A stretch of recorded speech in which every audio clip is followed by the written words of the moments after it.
علامہ سید نجم الحسن رضوی کراروی۔ علامہ سید نجم الحسن رضوی کراروی سن 1337 ہجری میں کراری ضلع الہ آباد صوبہ یوپی میں پیدا ہوئے۔ آپ کے والد سید فیض محمد رضوی تھے۔ ابتدائی تعلیم اپنے وطن میں حاصل کی، پھر سن 1927 عیسوی میں مدرسہ ناظمیہ لکھنؤ کا رخ کیا اور وہاں 3 سال تک کسب فیض کیا، اور اس کے بعد مدرسہ سلطان المدارس میں تعلیم حاصل کی، اور سن 1938 عیسوی میں صدر الافاضل کی سند دریافت کرنے کے بعد مدرسۃ الواعظین میں مشغول تعلیم ہو گئے۔ علامہ کراروی اپنے زمانے کے کم نظیر مؤلف و مترجم تھے۔ علامہ کے معروف اساتذہ میں سے چند قابل ذکر اساتذہ کے اسماء گرامی مندرجہ ذیل ہیں: نجم الملت آیت اللہ سید نجم الحسن رضوی امروہوی، ناصر الملت آیت اللہ سید ناصر حسین قنطوری، نادرۃ الزمن علامہ سید ابن حسن ننہروی، ظہیر الملت علامہ ظہور حسین، شمس العلماء مولانا سید ابن حسن، مولانا سید عالم حسین وغیرہ۔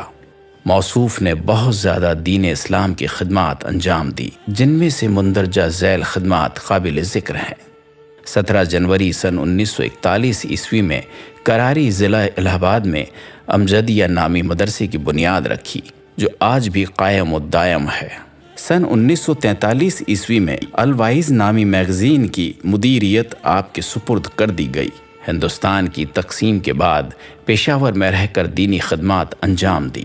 سن 1948 عیسوی میں پشاور میں ایک انجمن بنائی گئی، جس کا نام مجلس علماء شیعہ رکھا گیا۔ اس انجمن کا ناظم اعلیٰ آپ ہی کو قرار دیا گیا۔ سن 1950 عیسوی میں شہاب ثاقب کے نام سے ایک 7 روزہ اخبار نکالا، جو آج بھی نکلتا ہے۔ سن 1974 عیسوی میں اسلامی نظریاتی کونسل پاکستان کے رکن قرار پائے اور 3 سال تک اس عہدے پر برقرار رہے۔